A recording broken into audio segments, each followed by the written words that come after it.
विश्व मातृभाषा दिवस पालन ओडिया भाषा विकास मंच और सेक्टर 18 स्थित दीपिका इस्पा शिक्षा सदन मिलित आनुकूल्य विश्व मातृभाषा दिवस विद्यालय परिसर में अनुष्ठित हो जाइछि। शिक्षा सदन प्रधान शिक्षयित्री सुचित्रा लेंका सभापतित्व और शिक्षयित्री मोनालिसा गौड़ संयोजन आयोजित यह कार्यक्रम कल्चरल एकाडेमी सभापति पशुपतिनाथ चैटर्जी मुख्य अतिथि सम्मानित अतिथि भाव इस्पात साहित्य संसद सभापति नृसिंहचरण विश्वाल अखिल भारतीय साहित्य परिषद केशवनगर शाखार सभापति विजय निजेना भजकृष्ण सरस्वती स्मृति संसदर साधारण संपादक कुंज बिहारी राउत और मंचर साधारण संपादक आर्तत्राण महापात्र मुख्यत भाव जोगदे विश्व मातृभाषा दिवस पालन आभिमुख्य संपर्क में वक्तव्य रखिथिले। सभापति अतिथि समूह मुख्य वक्ता प्रमुख सेमानक वक्तव्य कहले जे मातृभाषा हेउची हृदयर भाषा।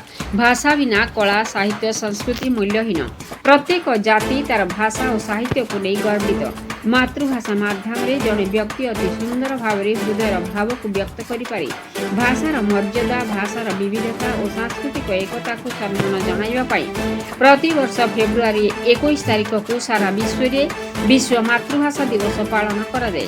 व्यक्तित्व गठन में मातृभाषार भूमिका गुरुत्वपूर्ण। समग्र विश्व में 7259 भाषा थिबा बेले आमे ओडिया भाषा 37तम भाषा रूपे मान्यता पाई।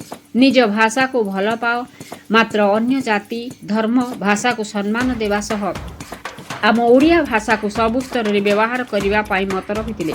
अन्य मध्य शिक्षयित्री तपस्विनी स्वाई सविता मिश्र और छात्री तपु हरिपाल तेजस्विनी नायक सुचिस्मिता शतपथी प्रमुख विश्व मातृभाषा संपर्क में वक्तव्य रखिते। यह अवसर में प्रश्नोत्तरी कार्यक्रम करा सठिक उत्तरदाता पुरस्कृत करा। शेष में वरिष्ठ शिक्षयित्री निहारिका बल धन्यवाद अर्पण करथिले।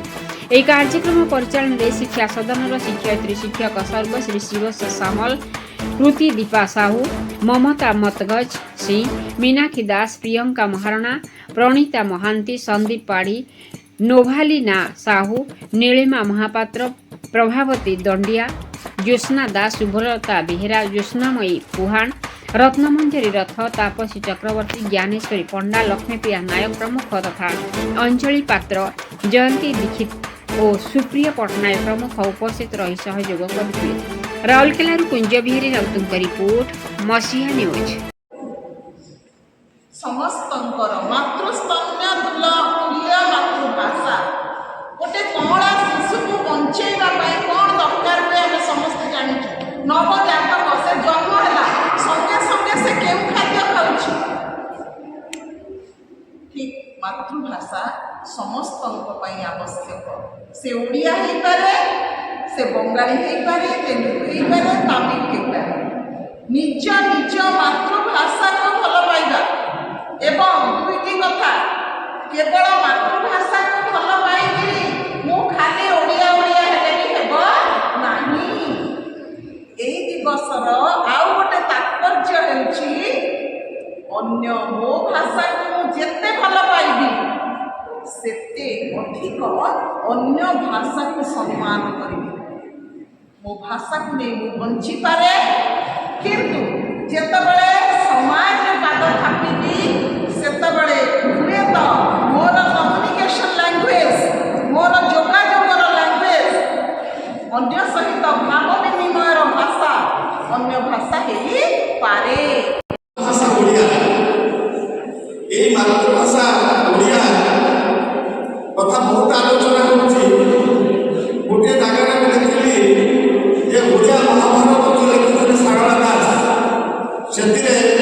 से वर्णना करछथि द्वापर जुगरे श्रीकृष्ण तांकर गुरु संदीपनी ठाकुर ओडिया भाषा शिक्षा करथिले द्वापर जुगरे एवं सारला दास लिखिछथि ओडिया तेलंगी आ नागरी दक्षिणी अनाद द्राविड़ वक्तव्य रखे से वक्तव्य को दोहराइबार आवश्यकता नहीं। तेरे आज आम जो विश्व मातृभाषा दिवस पालन करूँ से संपर्क में केवल दुईटी लाइन कह जहाँ माँ पाखु शिखे जन्म हवा पर आम जो भाषा से व्यवहार कर जो भाषा विभिन्न शैली आरंभ ଏହା ହେଉଛି ସେମାନଙ୍କ ମାତୃଭାଷାର ଦାବି। ଏହି ବିଦ୍ୟାଳୟରେ ପ୍ରବେଶ କଲାବେଳେ ଦେଖିଲି ଗୋଟେ ଝିଅଟିଏ গঠিত হয়েছি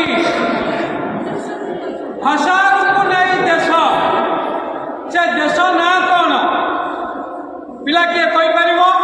ଭାଷାକୁ ନେଇ ଦେଶ ଗଠିତ ହୋଇଥିଲା। କେଉଁ ଦେଶ କିଏ କହିପାରିବ ପିଲା? ନାଇଁ।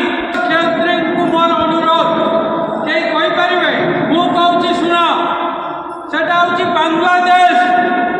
ମନେ ରହିଲା? ଯେତେବେଳେ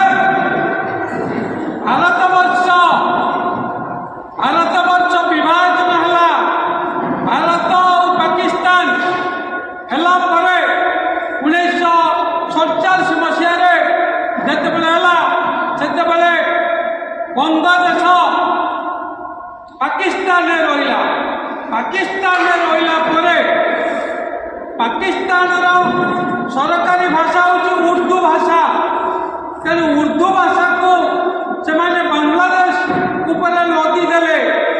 ବାଂଲାଦେଶର ଯୁବକମାନେ, ଛାତ୍ରମାନେ ପ୍ରତିବାଦ କଲେ, ଉର୍ଦ୍ଦୁ ଭାଷା କହିବୁ ନାହିଁ, ପାକିସ୍ତାନରେ ରହିବୁ ନାହିଁ, আমার বাংলা আমার দরকার। তেণু সে লাগু করা যে আন্দোলন কলে তা দিয়ে 6 জন ছাত্র শহীদ হলে। সে যে 6 জন ছাত্র শহীদ হলে সেই ଅନ୍ୟ ଭାଷାକୁ ଘୃଣା କରିବା, ଅନ୍ୟ ଧର୍ମକୁ ଘୃଣା କରିବାର ଗୋଟେ ନ୍ୟାରେଟିଭ୍ ଚଲେଇ ଦିଆହେଉଛି। କାରଣ ଆଜି ସମସ୍ତଙ୍କ ପାଖରେ ଗୋଟେ ଛୋଟିଆ ଛୋଟିଆ ମୋବାଇଲ ଅଛି, ପିଲାମାନଙ୍କ ପାଖରେ ଅଛି। ଛୋଟ ନୁହେଁ, ଶତକଡ଼ା 99% ମିଛ ଆସୁଛି। ଶତକଡ଼ା 99% ମିଛ ଆସୁଛି। ଆପଣମାନଙ୍କ କେତେ ଲୋକ ଆସିଛି ଯେ ଗତ 10 ବର୍ଷ ମଧ୍ୟରେ ପୃଥିବୀରେ 254ଟା ଭାଷା ବିଲୁପ୍ତ ହୋଇଗଲା। କିଏ ଜାଣିଛି ଆପଣମାନଙ୍କ ଭିତରେ? ସିଏ ବି ଆସୁଛି ସେଥିରେ। ପୃଥିବୀରେ 254ଟା ଭାଷା ବିଲୁପ୍ତ ହୋଇଗଲାଣି। କେଉଁ ଭାଷାରେ 5ଟା ଲୋକ ଥିଲେ, କେଉଁ ଭାଷାରେ 10ଟା ଲୋକ ଥିଲେ, କେଉଁ ଭାଷାରେ 1000ଟା ଲୋକ ଥିଲେ। କିନ୍ତୁ ତାଙ୍କ ପ୍ରଜନ୍ମ, ତାଙ୍କ ପିଲାମାନେ ଆଉ ସେ ଭାଷା କହିବେ ନାହିଁ।